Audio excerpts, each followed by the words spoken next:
রাধে রাধে। এখন ভোর ৫টা বাজে। উঠে বিছানা গুছিয়ে নিয়েছি। এবার করবো যোগব্যায়াম। কিছুক্ষণ যোগব্যায়াম করবো, তারপর বাকি কাজ। চলো যোগব্যায়াম শুরু করা যাক। জয় রাধে।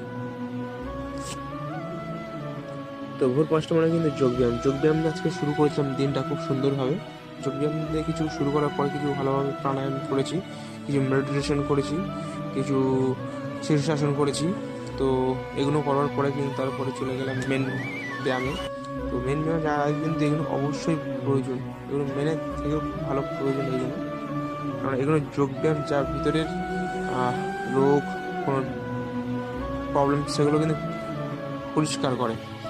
তো তারপর মেডিটেশন, যেটা মনের যে কোনো সমস্যা পরিষ্কার করে মনটাকে শক্ত করে তোলে। এবার বাইরের ব্যায়াম, যেহেতু ঘরের মধ্যে বসেছিলাম, এবার আমি রেডি হয়ে নিচ্ছি। তো রেডি হয়ে নিয়ে চলে যাবো সম্পূর্ণ এক্সারসাইজে। তো এখন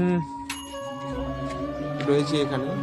তো এবার বাড়ির মধ্যে করি, বাইরে যাই না। তো আগে অন্য একটা জায়গায় করতাম বাড়ির পিছনে, বাড়ির সামনে একটু সুবিধা হয়েছে। তো এটা ভগবানের আশীর্বাদ ছাড়া কিছুই নয়, ভগবানের আশীর্বাদ, তোমাদের ভালোবাসা।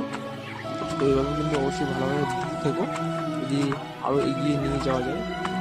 তো হিন্দু প্রসাব, শীর্ষাসন, বাইরেও একটু এক্সারসাইজ করছিলাম।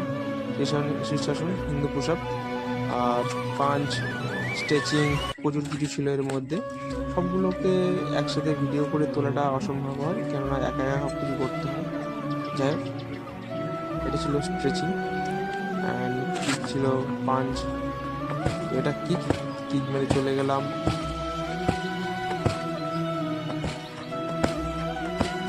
ডান পা আর বাঁ পা, দুটো পায়ে কিক।